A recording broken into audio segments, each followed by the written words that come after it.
Before we begin, please like and subscribe to the channel, because what you're about to hear could be the boost your life has been waiting for. Few people talk about it, but there's a secret that separates those who thrive after 45 from those who merely survive. And it has nothing to do with luck, inheritance, or opportunity. It has to do with mentality, faith, and action. Napoleon Hill once said, "The mind of man can conceive and believe a thing, and it can do it." And the Bible confirms, "All things are possible to him that believeth." Mark 9:23. Many people reach 45 believing their prime is behind them. But what if it's exactly the opposite? What if your best time is beginning now, precisely because you now have the wisdom you lacked before? Because now you know what doesn't work and can purposefully build what truly makes sense. This is the turning point few understand. Late prosperity isn't a delay. It's maturity in full harvest. Today, I want to show you the power that arises when faith and strategy come together. You'll understand why the mind is the greatest battlefield, and how reprogramming thoughts can change reality at any age. We'll talk about purpose, prosperity, and most importantly, how to transform experience into abundance. So hold on tight, because what comes next could redefine what you believe about time, success, and destiny. Is there anything you'd like me to tweak in the intro, like lengthening it, making it more emotional, or building suspense before the content begins? Age is not a limit. It is a lever. Core belief. Napoleon Hill. He realized that many people confuse calendar with capacity, but that's just noise. At 45 plus, baggage becomes a compass. Less distraction, more direction. It's skin in the game. He would calmly say, "He's not late, he's sharper."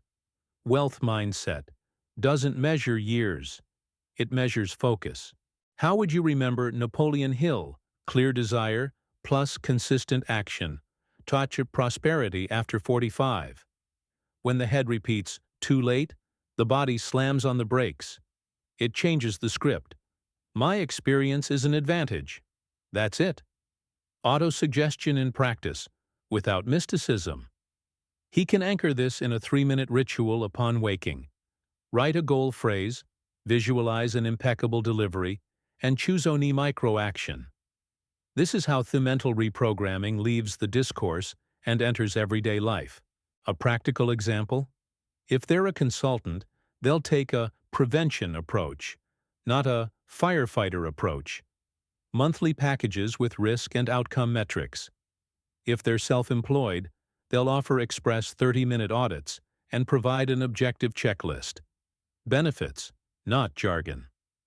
Books to reinforce the path. Think and Grow Rich. Napoleon Hill. Be the Power of Habit. Du Hig. With that, purpose, discipline, and prosperity after 45, they stop being slogans and become routine. And between you and me, the next step is even more of a no-brainer than it seems. Napoleon Hill realized that the real obstacle was never age, but the mental pattern he'd been repeating for decades. It's like old software running on new hardware. The mind can't keep up with the updates. And here's the point. Those who learn to update their thoughts, update their results. With each belief replaced, a new path opens up. It's not self-help. It's neurohygiene.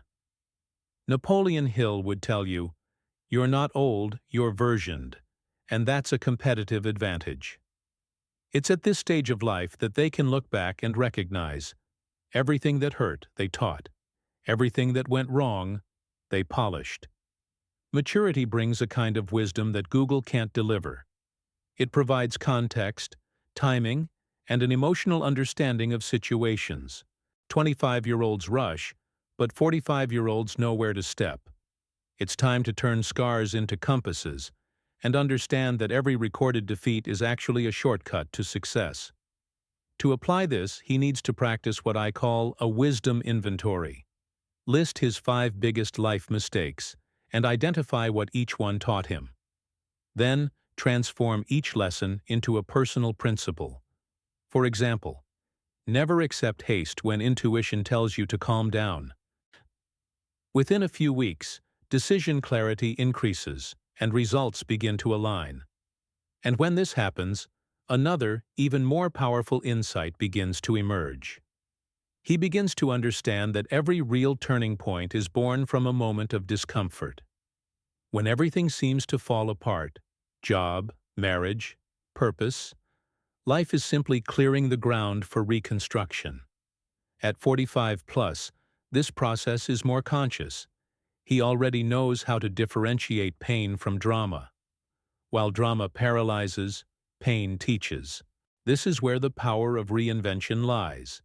The mind, when provoked by necessity, activates a potential that has been dormant since the 20s. Napoleon Hill explains that thriving after 45 isn't about turning things around, but about taking a step inward. Self-awareness becomes a productivity tool. One learns to observe one's own thoughts before reacting, to analyze where one's focus strays. A simple daily exercise of noting 3 victories and 1 lesson learned changes the course. The brain, trained to capture the positive, begins to seek opportunities instead of excuses.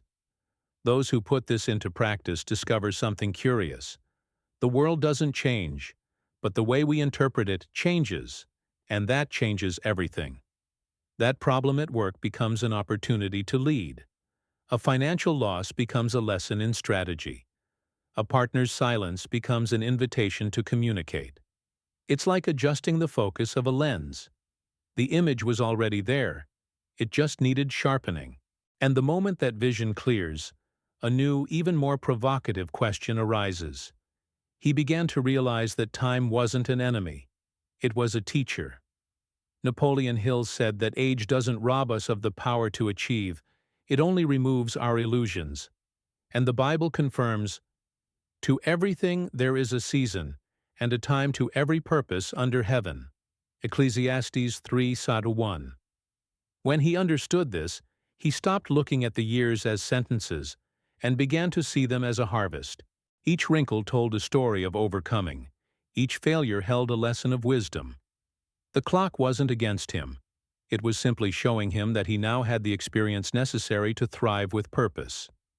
Many believe that prosperity is a privilege of youth, but Hill proved otherwise. Success flourishes where there is clarity and discipline, not where there is haste. Maturity brings precisely this sharp lens. At 45 plus, he already knows what doesn't work, has distinguished illusions from opportunities. This puts him at an advantage, because while young people are still testing paths, he already knows the shortcuts. And it's at this point that the game changes. The mind stops chasing and starts attracting what it desires, because it knows exactly what it wants. But to achieve this, conscious mental reprogramming is necessary. Repeating motivational phrases isn't enough. You need to plant new beliefs, like tending a garden. Napoleon Hill called this autosuggestion, the power to feed the subconscious with creative and constructive thoughts. The Bible also advises, "As a man thinks in his heart, so is he." Proverbs 23:7. So he began replacing "it's too late" with "I'm ready." "I can't" with "I'm learning." And with each new affirmation, life responded with new opportunities. It was just the beginning of a transformation that went much deeper. It was then that he understood that the real enemy was never time, but the invisible programming he carried within his mind. Napoleon Hill called these dominant thought patterns, ideas that repeat themselves so often they become destiny. And the Bible reinforces, "Do not be conformed to this world, but be transformed by the renewing of your mind." Romans 12:2. While he believed it was too late, his own mind worked to confirm this belief. When he began to affirm, "My best years are beginning now," something began to move. Not outside, but within him. He began to notice how much words shape reality. Every time he said, "I have no more energy," his body responded with fatigue. When he began declaring, "My experience is my strength," he felt his vigor return. It's like exchanging the mental soundtrack of defeat for a melody of possibilities. Hill explained that the mind is like a transmitter. It radiates what you believe and attracts situations on the same frequency. Interestingly, the Bible had already taught this centuries before. Death and life are in the power of the tongue. Proverbs 18:21. Determined to change, he created a small morning ritual. Upon waking, he would write 3 affirmations and pray, giving thanks for something he didn't yet have but already saw through faith. Within a few weeks, his mood improved, opportunities arose, and his outlook on life changed. Autosuggestion became active prayer, faith, strategy, and the more he applied it, the clearer it became that true renewal begins with a new internal dialogue. And this dialogue was about to lead him to a turning point he hadn't even imagined. He discovered that pain is one of God's most faithful languages. Napoleon Hill asserted that every setback carries with it the seed of an equal or greater benefit, and time has proven this to be true. When doors closed, when he lost his job, when his routine seemed like a series of silent defeats, that was when life pushed him toward the reflection he had been avoiding for years. Like Job, he understood that sometimes God allows the desert not to punish, but to prepare. The discomfort became the necessary push to change levels. Instead of asking, "Why me?" he began to ask, "What for me?" This simple shift in question redefined everything. The failure that had previously paralyzed him became fuel for a new beginning. He began to see each pain as a teacher in disguise, a painful but indispensable chapter in his growth. Hill said that the difference between those who thrive and those who stall lies in how they react to pain. Some lament, others learn to extract the gold hidden within suffering. That's how he created what he called a purpose journal. Each night, he would write down what went wrong that day and what he learned from it. Then, he would write a phrase of faith, like, "All things work together for my good," and sleep with a light heart. Little by little, he began to realize that the difficulties weren't diminishing. He was becoming greater than them. Pain, once a reason for giving up, now served as a reminder. Something new was being born, and this new mindset would lead him to see opportunities that had previously gone unnoticed. He realized that opportunity doesn't knock on the door of those who wait, but on those who are prepared. Napoleon Hill said, "Luck is where preparation meets opportunity," and by putting this into practice, he understood the power of intentional action.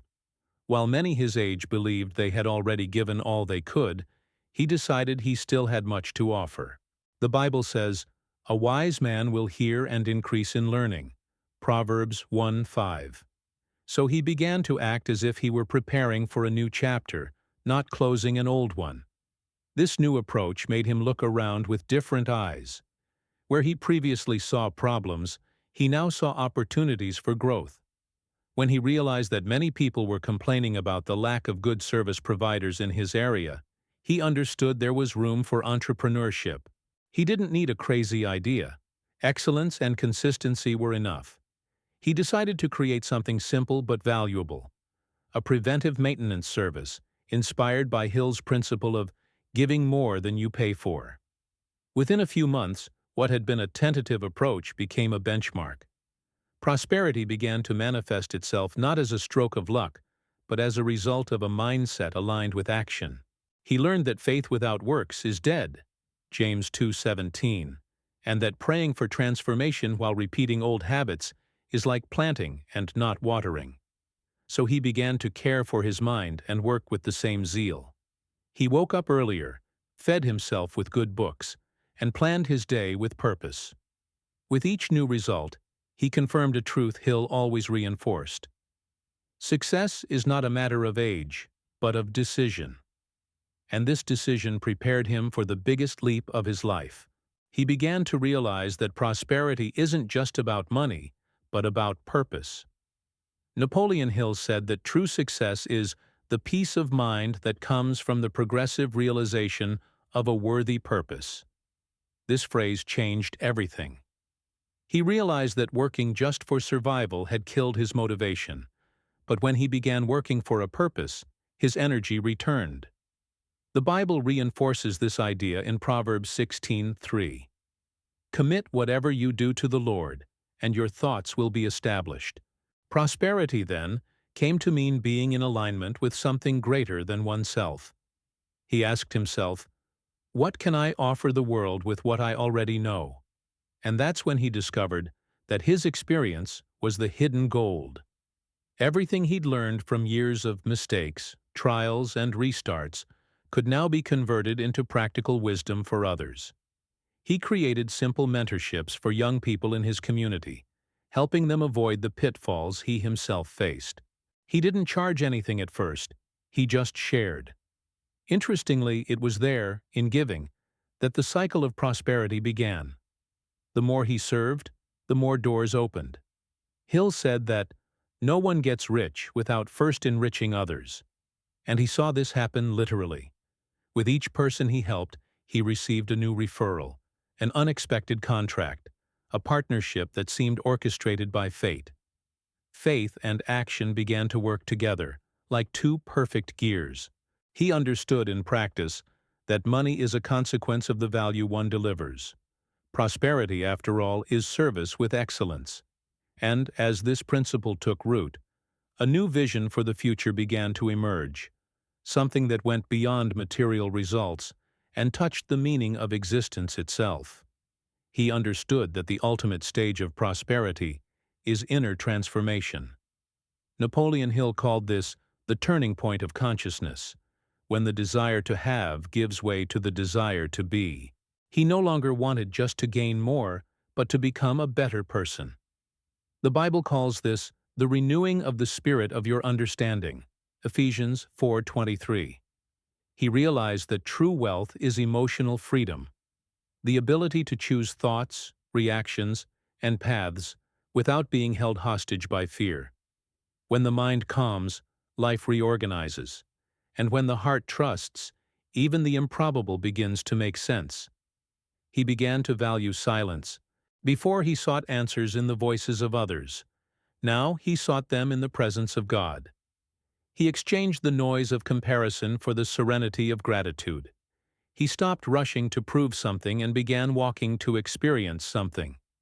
And at this more conscious pace, he began to realize that success, without peace, is merely agitation and applause.